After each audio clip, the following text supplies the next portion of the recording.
ఇది నా style pizza అండి. దీనికి ఏంటంటే ఓ 2 కప్పులు అటుకులు తీసుకున్నాను. 2 కప్పులేమో సూజీ రవ్వ తీసుకున్నాననమాట. అటుకులేమో కడిగేసేసి ఉంచేసేసుకోండి. సూజీ రవ్వ కడగక్కర్లేదనమాట. దాంట్లో ఏంటంటే 2 స్పూన్స్ పెరుగు వేశాను.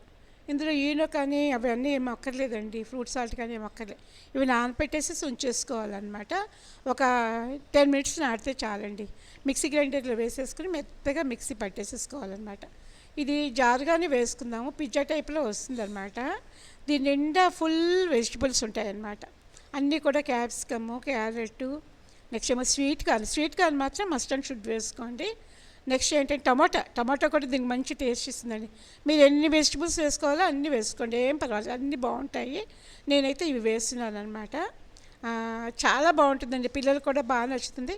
కొంచెం ఉప్పు, కారం అవి కూడా వేసుకోండి. కీరా కూడా మంచిగా సన్న ముక్కలు తరిగేసి కీరా కూడా వేసుకున్నాను అనమాట.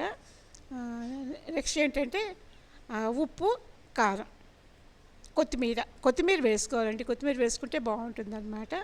ఈనో అలాంటివి అయితే అవసరం లేదు. టమాటా ముక్కలు కూడా పుల్లగా మధ్యలో తగలడానికి బాగుంటుంది.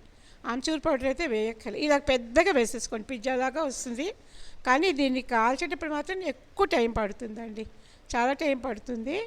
మీడియంలోనే సిమ్లోనే పెట్టి కాల్చుకోవాలన్నమాట. లేకపోతే లోపల ఉడకకుండా మాడిపోతుంది. ఇదేం పెనానికి అతుక్కుపోవడం అలా ఏమి ఉండదండి, చాలా బాగుంటుంది. టేస్ట్ అయితే చాలా చాలా బాగుంది. ఒకసారి మీరు కూడా ట్రై చేసి చూడండి. 2 వైపులా ఎర్రగా కాల్చేసుకోవడం అండి. ఒక్కొక్కరు ఇంత మాత్రం ఫుల్ తింటాం, అంత బాగా నచ్చుతుంది అనమాట.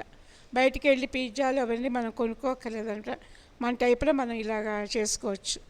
చాలా చాలా బాగుంటుంది అనమాట. రెండో వైపు కూడా బాగా కాలిన తర్వాత తిప్పండి. అప్పుడేమి ముక్కల కింద అయిపోద్ది అనమాట. ఒకసారి ట్రై చేసి చూడండి.